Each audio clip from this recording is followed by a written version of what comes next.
Welcome to Abridged, a podcast on everything Bracebridge, with your host, me, Mayor Rick Maloney. Well, I'm joined with a very special guest today on Abridged, and that is a good friend of mine, Joyce Jonathan Crone of Hope Rises. Joyce is a mover and shaker in my mind. I tell you, the energy that she has when it comes to what she is doing, and we're going to get into that a little bit today, but Joyce is a teacher, an educator. She's a traveler, a writer, a broadcaster, a filmmaker, humanitarian, free spirit. You name the adjectives, you're it. And honest to goodness, Joyce, it's been a pleasure to get to know you over the last several years. And I don't know how anyone can keep up with your schedule. But anyway, welcome to Abridged, and we're looking forward to having a good little chat. Thank you. Thank you for having me. I'm coming off of just getting home from a plane, from Vancouver. So 3 weeks in Vancouver and 3 hours behind. So it's really 6 a.m. for me right now. And a really fun, welcoming a new family member trip to Vancouver. That's right. Our new little grandson, Cody James. Congratulations on that. Thank you. So Joyce, tell us a little bit about Hope Rises. Well, first of all, tell us a little bit about yourself, and then that will lead into Hope Rises, I'm sure. So a little bit about Joyce. Sure. So I, Sego Aguego, I was born on Six Nations of the Grand, which is in southern Ontario, and grew up there with my 5 sisters. I was the youngest until my youngest sister came along 10 years after. So there's a 20-year spread between myself and my oldest sister. And my dad was a hoisting engineer, and my mom was a teacher. Oh. And we all, I think through our parents, we were taught the value of education, and we all became professionals. There are several teachers and principals with my sisters. And so then I moved once I met my husband in high school, my high school sweetheart at Hagersville High School at age 13, and we got married and moved to Galt, Cambridge, because there's 3 sections, Galt, Cambridge, and we lived there and worked there as educators, and my husband worked at Preston High School. I worked as a First Nations Métis Inuit consultant, a kindergarten teacher, head of special education. So it's been, my career has been 33 years, and now we live in Muskoka. We decided to retire here in 2015. Yeah, so you've been up in this way. I know you cottaged for a while too. I think in 2005, somewhere around there, became permanent residents in 2015. That's a little bit about you, but there's a lot more about you and what you're doing now, the founder of Hope Rises. Tell us about how Joyce went from a retired teacher, kind of retiring to Muskoka, and then starting up this wonderful group of people, supports, whatever adjective you want to use, called Hope Rises. And where did that inspiration come from, and what did that come from? Mm-hmm. Well, when we first came up, I always say this, I really didn't see myself reflected in my Huntsville community. I didn't see another person of color. So also as a fitness enthusiast and personal trainer, I joined Motivations Gym. And one day, a Black woman walked into the studio, and Lorraine was teaching, and I said, come and stand beside me. Come and stand beside me. And so Inez still lives in Huntsville, and I began to start to see myself reflected. I really do now with Hope Rises Project Incorporated. But also I found another friend there. Her name was Robin Taylor, and she grew up in Huntsville. And we became running mates and workout mates. And when we heard of the 215 children being unearthed in Kamloops, BC, I couldn't raise a flag that July. And so she's a non-Indigenous, she's a settler, she calls herself a settler. And so we decided, and this was before Hope Rises, we decided to get some orange ribbons, ask friends and family, bring a hockey stick, bring a broomstick, and we stood at the overpass of Highway 11 at Ravenscliff, and we had about 30 friends and family, and it was a stand in silent vigil. and we had people honking. The OPP came along, truckers. And so we thought there's something to this. Yeah. And she and I went to talk to a bank manager about possibly starting a not-for-profit. And so she decided to move away, sadly. And so I had two other Indigenous women come alongside me, and they said, Joyce, whatever you're going to do, we're going to do it with you. And so that's Hope Arises' roots. The roots became through the orange ribbons, because we did that our second year and our third year. We had 100 people the second year, which then Hope Arises was part of. Our third year, we had Bracebridge join in. And so folks in Bracebridge stood on the overpass as well at the exact same time. We did. July 1st, noon. Yes. And so it was awesome. There were over 200 people. And so we knew we had something. We knew that there was some learning to do, some education, such great support. And people were weeping. We were crying standing there because it was a silent vigil. And so we birthed Hope Arises in November of 2022. And today, after a number of years, 2026, we just became, last year, a charitable organization. Yes. So in Huntsville, we're the first Indigenous-led charitable organization in our town, but we also serve our entire region of Muskoka. Yeah. So I remember that time. Obviously we were, as a nation, I don't think anyone was not affected by that news of the children and the graves that were unearthed. And out of that, came the orange ribbons. And I remember in Bracebridge, a young fellow by the name of Nisomakwa, young man who started putting orange ribbons around the bridge or the falls in Bracebridge at the Bracebridge Falls. And we picked up on that, of course, and helped support him. Linda Nicholson joined in on that. And then I remember distinctly, I think it was 2023, was it, when we got on the bridge, Bracebridge joined on the bridge. That was so powerful. And knowing that just up the road, our friends in Huntsville were doing the same thing at the same time was just an amazing, powerful experience. So tell me about how that event then turned into something much, much bigger in terms of Hope Arises Project Inc. And what do you do? What kind of vision do you have? What is the mission of Hope Arises? So just a funny story. So when we first retired up here, I thought, okay, I've been a teacher for 33 years. I might want to do something different. I thought, maybe I'll go and work in a grocery store. Maybe I'll work downtown at the Grapevine. And I didn't have my mind set on education, but it's also always a 360. What goes around in your life comes around. So here I am back in education. And it wasn't an initial project when we first moved up here that I thought I would be involved in. We were retiring here. And so my husband always says, I've worked harder in the last 4 years than I have when I was teaching. Because it's not easy. I don't have a business background. So it's been a huge learning curve for me.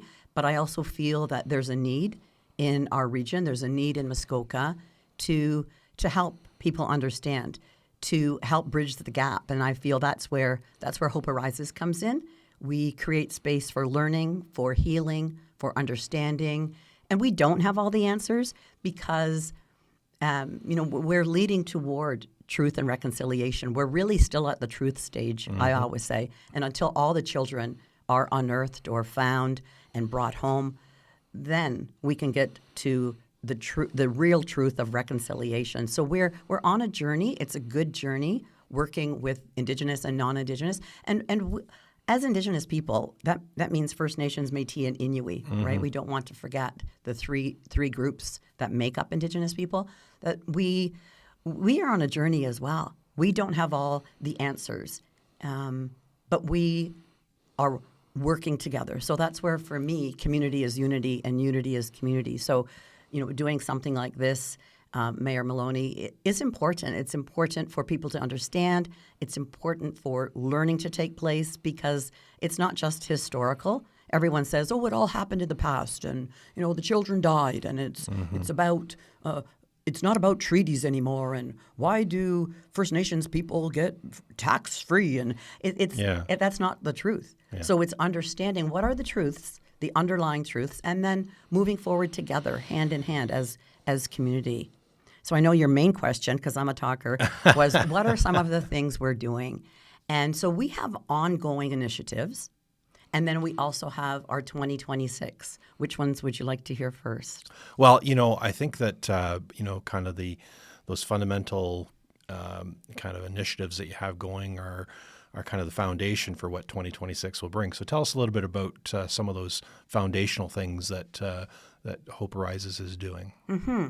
So our ongoing, we've been establishing that over time, and now that we're a charitable organization, we can give out tax receipts. So we're looking toward that as well. So some of our ongoing have been our Orange Ribbon campaign, again, which is our foundation, our roots. And we're at the point now where we have the OPP every, leading up to September 30th. Purchase orange ribbons from us. We're going to be making up kits that will be available for schools as well with orange ribbons, what they mean.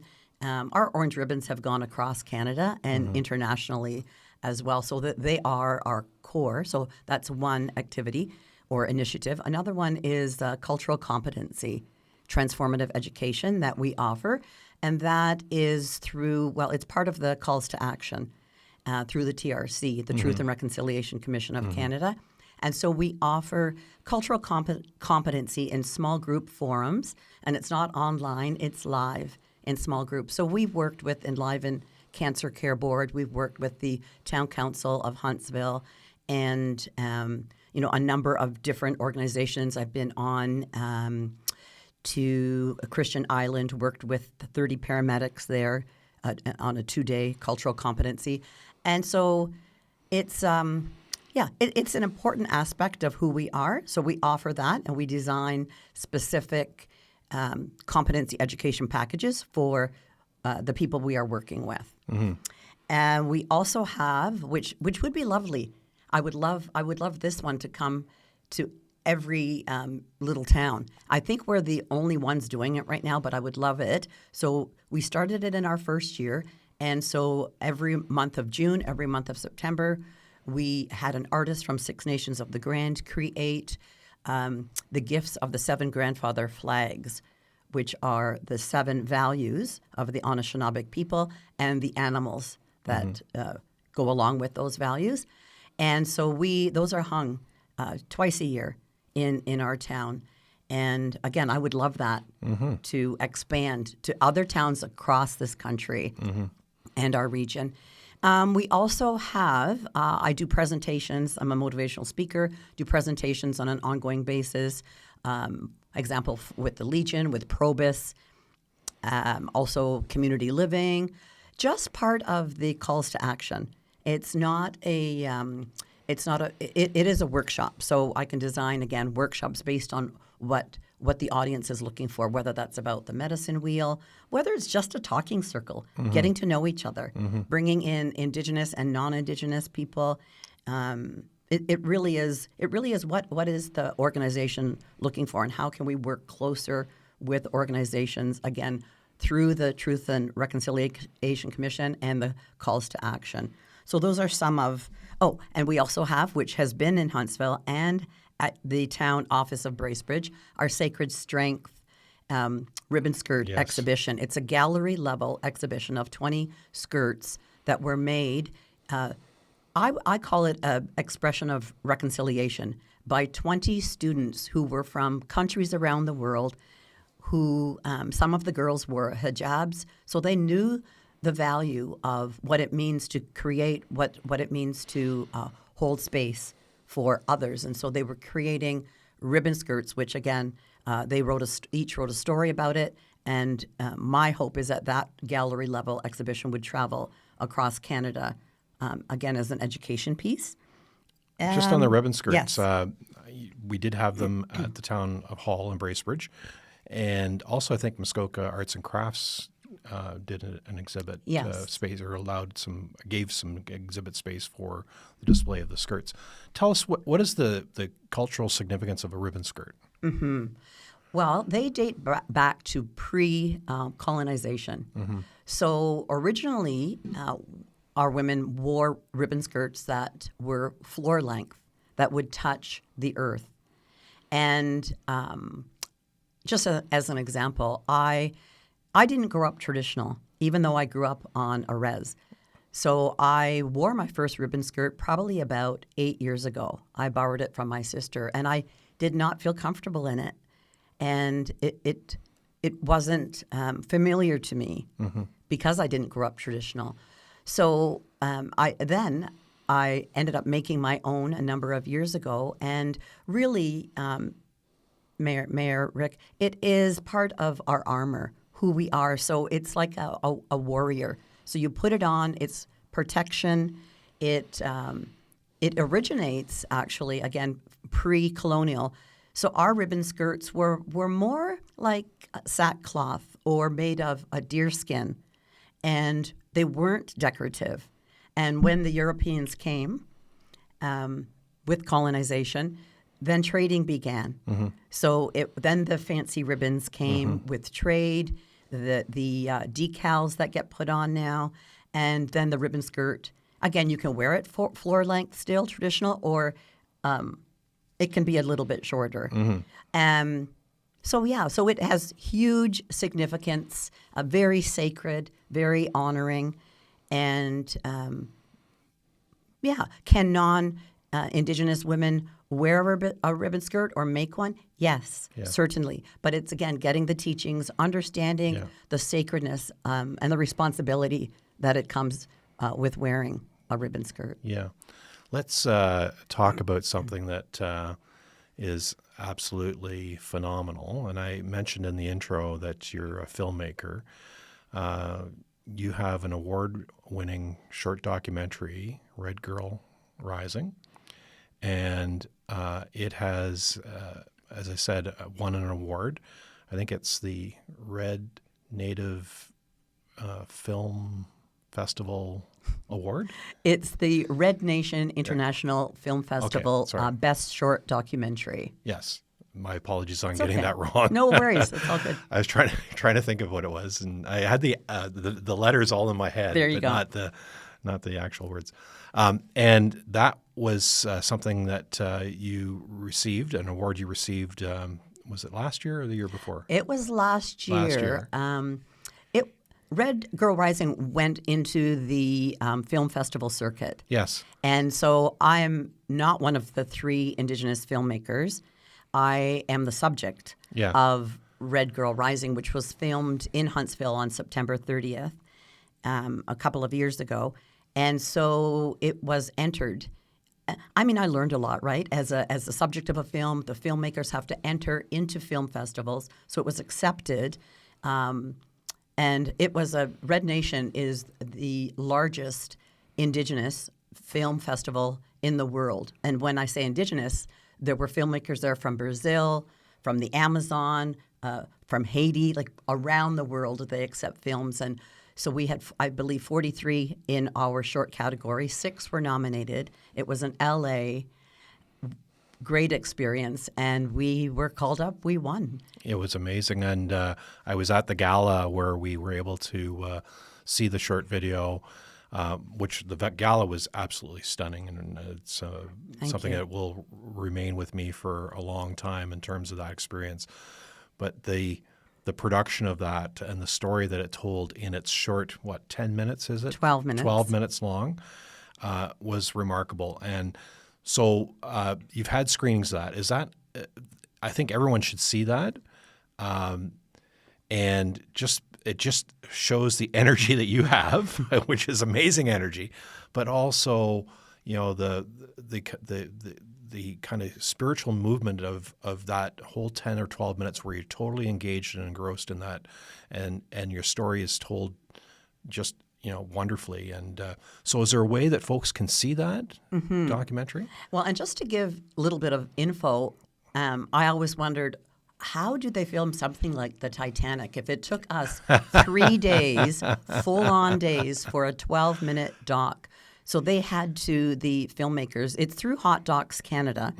The section is called Citizen Minutes. Okay. And so they had to leave a lot on the filmmaking floor, so to speak. And I believe, over 5,000 stills were taken and, filmed in downtown Huntsville. And so people can go on to, it is on Crave and I believe CBC Gem, TVO Ontario. And also if someone goes to Hot Docs, there's a section called Citizen Minutes, which is the education section, especially for teachers and educators, not just in Muskoka, but throughout Canada and internationally. All you have to do is press the button, and you can watch Red Girl Rising, and there's free curriculum. Oh, wow. And so it's in a bundle of 6 short docs that were accepted from across Canada. So it is only 12 minutes, but it's the story behind it is about my life, about that my grandfather went to, they called it the Mush Hole, so the Mohawk Institute, a residential school in Brantford, and how that had an effect on what I'm doing, my family, my mom, which was her dad, her brothers. And that is called the generational effect, right? That intergenerational trickle-down effect. And really that spurs me on to, I think it's part of my passion and gives me energy to do what I'm doing. And Red Girl Rising tells a story. Tells a story of bullying, I was bullied for the color of my skin, and what people can do when it's just a thought, a dream. What can we do next? What's our part in reconciliation? How can we be part of change? So how did that come to fruition? How did Red Girl Rising, go from an award-winning documentary to, at the beginning, I'm sure it was a conversation or someone reached out to you or whatever. How did that happen? Yes, it's an exciting, very, very spiritual. One of the filmmakers, Faith Howe, who is from Barrie, and she's First Nations. Her roots are on Six Nations. And she was, very quick story, she was driving her car and she heard "Go to Len's Mills." And she decided, I don't want to go to Len's Mill, but she ended up going there because she's also a seamstress. And so she was in the back section looking at Indigenous fabrics and came up to the lady who was cutting the fabric. Her name is Peggy. And I had been going there already to get orange ribbon for a couple of years from Peggy, and she knew about me. She had seen me on CTV Barrie, and so she said to Faith, "Have you met Joyce Jonathan Crone from Huntsville? You need to meet her." And she didn't know that Faith was a filmmaker. Oh. So Faith found me out, and we met at Georgian College, actually, in Barrie on a May 5th, Missing and Murdered Indigenous Women and Girls Day. And from there, 2 other Indigenous friends of hers, they are also filmmakers, and decided to get a hold of me and ask if I would be the subject of a film. And so they're emerging filmmakers. Rachel McLean, who's one of the filmmakers, was part of one of the directors on Lilith Fair that just came out, and Kim Statford is the other. So it came out very, I don't like the word, but organically, very spiritually. And yeah, it was an amazing experience. That will be with me, profound impact on me for the rest of my life. When you share that story at the gala, I'm thinking that's not, there's something that's moving that beyond just happen chance, eh? Oh, for sure. And every door that kept opening for us, and even now, being able to still have Red Girl Rising on the film festival circuit. It just was filmed screened at the Arizona Film Festival. It's going to be in June at the Saskatoon Film Festival, in Oakville as well, at their film festival. I'm trying to think where else. There's been about 10 film festivals that have picked it up. Oh, and at the Red Nation, the Native Women in Film as well. It was there in LA again. So it's still on that film festival circuit. Yeah. It's amazing. Yeah. I mean, I could keep telling you stories, but Well, I say for folks that are watching or listening, if you can search it out, it's the best 12 minutes you will spend in terms of what impact it has just to see that documentary. We wanted to go back. Something we haven't touched on is what's happening for 2026. And I know you've got something exciting. I did a little bit of research. I know there's something exciting coming in 2026. So tell us a little bit about it. Yes. Well, we have May 5th, which just happened, the Missing and Murdered Indigenous Women and Girl and Two-Spirited Remembrance Day. We had 39 red dresses designed and made by a seamstress, a friend of mine, and it was the first time we offered them to the downtown businesses, and every single business took one. We lined the storefronts with the skirts. The OPP station had one, and it was wonderful to see the skirts there. That was one. June 6th to 9th, we have, I call it Team Hope.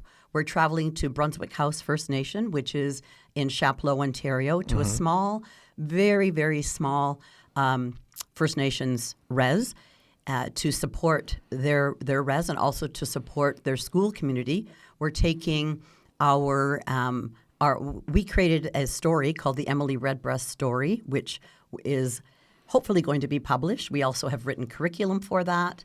And so we also made a condensed play version, which we're taking there and we'll perform live for their students. And then June 30th, of course, we have coming up, and which will be in Rivermill Park. That's through Hope Arises and the town of Huntsville. For National Indigenous Day, we have Logan Statz coming as our main stage singer. And Jared Big Canoe will be drumming. September 28th to 30th. I know this is the one that you're trying to get to, which falls again with September 30th in there. So it's going to be a 2-week, our first time doing this, a birch bark canoe build from start to finish with Chuck Commanda. And we're offering an education component as well. We'll have some special speakers. Hopefully we can bus in students. I'm creating a sponsor an orange bus, and bringing in students for that day and for September 30th, for that 2 weeks. So it's a start to finish. It will be in Rivermill Park during the day between 9 and 4. And we want folks to come to watch, to experience. And then on October 9th, it will be birthed into the water right there in Rivermill Park. It's amazing. Amazing. I know that someone who I've known for a long time, Dave Cornell, is involved as well. I didn't know he was a canoe builder by, kind of trade or whatever, but he's helping you out as well. Yes. So Dave Connell he's on my board. Yes. And he's our lead.